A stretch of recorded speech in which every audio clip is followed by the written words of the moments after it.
Have you ever wondered which side is better to sleep on for your heart? I've got the surprising answer coming up next.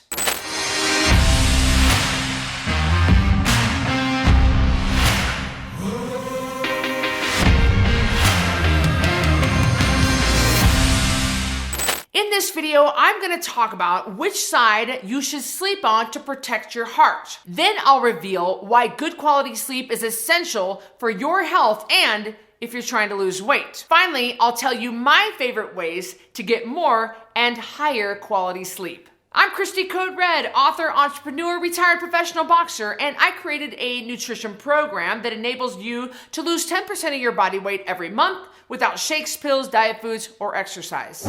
So you're wondering whether sleeping on your right side or your left side is better for your heart. Sleeping on your right side is better for your heart, and here's why. When you sleep on your left side, your liver rests on your heart. Your liver is the biggest organ in your body. It's much bigger than your heart and puts a lot of pressure on the heart. Sleeping on your right side does not push your liver into your heart. Try this and you'll see how you feel now that you know. It's great that you're thinking about your sleep because sleep deprivation is a huge problem in today's society. We're stressed to the max. We're unhealthy and eating and drinking crap that interferes with our sleep. We're scrolling on social media and watching streaming TV at night, keeping our minds all worked up. Sleep takes a back seat for all kinds of bullcrap reasons. The average person needs 7 to 8 hours of quality sleep to be healthy and have energy. I'm talking about actual sleeping, not lying in your bed looking at your phone. You may think that you can get by on less sleep, but that doesn't mean getting by is even healthy. Sleep deprivation is toxic for you physically, mentally, and emotionally. They say shorten your sleep, shorten your life. I mean, look, there's a reason it's the most effective form of torture. A lack of sleep is linked to unstable moods, anxiety, and a whole host of other emotional problems. My dad, a licensed therapist, says if you deprive someone of sleep for 3 days, they'll start talking, acting like, and sounding like a crazy person. Lack of sleep makes you more susceptible to all forms of stress, and prolonged high stress is linked to disease. Lack of sleep tanks your energy levels. Lack of sleep deprives your body of time to reset your hormones and repair your body. Sleep deprivation makes it impossible to safely lose weight. There's a reason why it's the #1 rule in weight loss. Your body senses a lack of sleep as stress and holds on to water to protect you. When your body is holding on to water, it's not dropping weight. You've got to sleep so your body knows you're safe and will release the weight. Before I go to my next point, what did you think? Did you try to guess which side was healthier? Did you like, oh, right side, left side for my heart? Put your answer below. What did you think? Were you right? Were you wrong? I would love to hear what you think. Getting my clients to sleep is the #1 biggest problem that I have on the Code Red lifestyle. It is something that I fight tooth and nail with my clients about, and it is a non-negotiable. So believe me, I always win this argument. Because what happens is people come on the Code Red lifestyle and they don't quite know how important sleep is.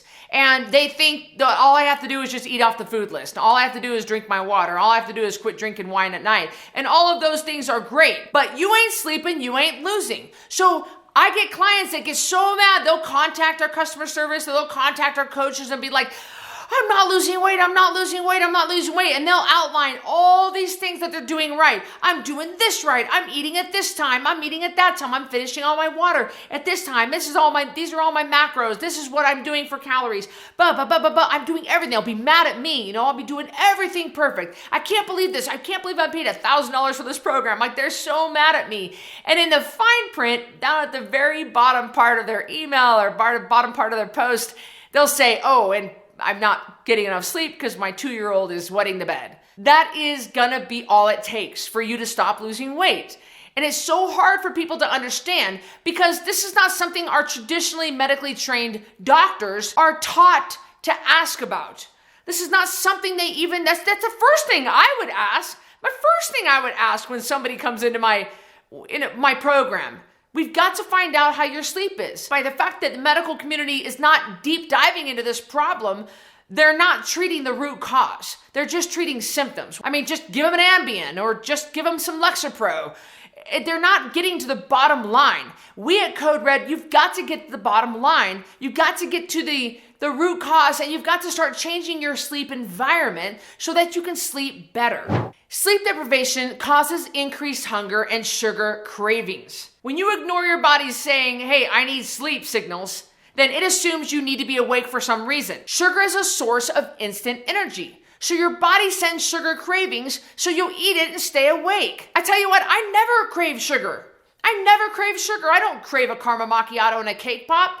But if I am up for 3 nights in a row and I'm not getting any sleep, oh, let me tell you, the Krispy Kreme is looking real good. I'm all, let me turn in there and yeah, can I get no, like that's not good. But that is your body trying to protect you from crossing over the yellow line and hitting someone in the oncoming lane. This is just chemistry. It's not that your body hates you. Your body is trying to help you, and it doesn't know what else to do because you're not sleeping. So it's going to send those sugar cravings. Your body also sends hunger signals for similar reasons. Energy, so you can stay awake. When I lose my sleep, my weight goes up, like actually goes up. So does most people's. When I'm tired, I also want to eat, and I crave junk food. A lot of people have trouble at night with snacking and eating and overeating. And why is that? Because at night they're tired. At night they're worn down. At night they've used up all their decision-making power. At night they have no willpower. This is why it's so vital that you get the junk food out of your house, because more than likely you're going to come home from work, working outside the home, picking up your kid. Your kid got sent to the principal's office. Your dog pooped in the house while you were gone. Your husband's going to be late. So once again, you're getting everybody in bed by yourself. You don't have any help. Like it just piles on top of you. You're so tired. You're so worn down. And this is where the trouble happens. When you're tired, you make poor food choices. And the last thing you need when you are worn down and tired, and because you haven't gotten enough sleep, is going right to the cupboard and getting the Fruit Loops out. Going right to that plate of brownies that your neighbor brought over and you didn't throw away because you didn't want to be mean. You took them from her. This crap cannot stay in your house because it's not a matter of if, it's a matter of when you will give into those. So you've got to clear that stuff out of your house. That way you are not going to, just like a zombie, go right over to it when you're exhausted. If you're having trouble sleeping, here are some tips that can help you get the quality sleep you need. Train your body for sleep by creating a sleep routine in the evenings. I do this, and it helps me wind down. Make your room a clean, dark, cool, and comfortable place, and use it only for sleeping, not as an office or a gym. Get the laundry, the kids, and the pets off the bed. Clean up the clutter. Use blackout curtains if it's too light in there. Invest in nice sheets, nice pillowcases, and a nice blanket. Diffuse lavender essential oil in your bedroom. It's calming and it'll help you relax. Turn off your device at least 30 minutes before you go to sleep and wear your blue light blocking glasses in the evening. Stop drinking caffeine long before noon or even earlier if necessary. If your mind won't shut off at night, there are some things you can do. Take a high-quality magnesium to calm you down. Of course, I think you should be taking our Code Red magnesium. I linked it up below in the shop tab. It is a very high-quality, bioavailable magnesium. You're going to see a lot of great results from that. Try melatonin or a safe over-the-counter sleep aid. I have tons of energy, so I take a half a Kirkland sleep aid pill. It's a little tiny blue pill. It's like the generic Unisom. And this kind of helps me drift off to sleep if I need a little help. It doesn't make me groggy the next morning. Look for ways to process your stress. It might help you to take a bath or go for a walk, maybe a little bit of journaling, maybe a massage, time with your friends.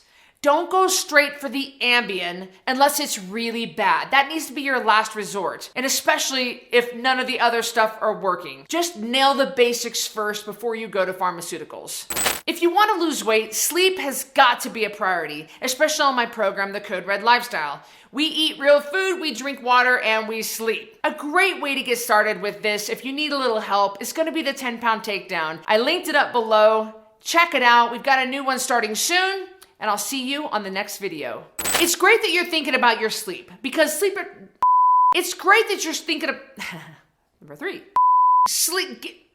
Your bottom, and, oh, aid, shoot. Let me, it's not scrolling.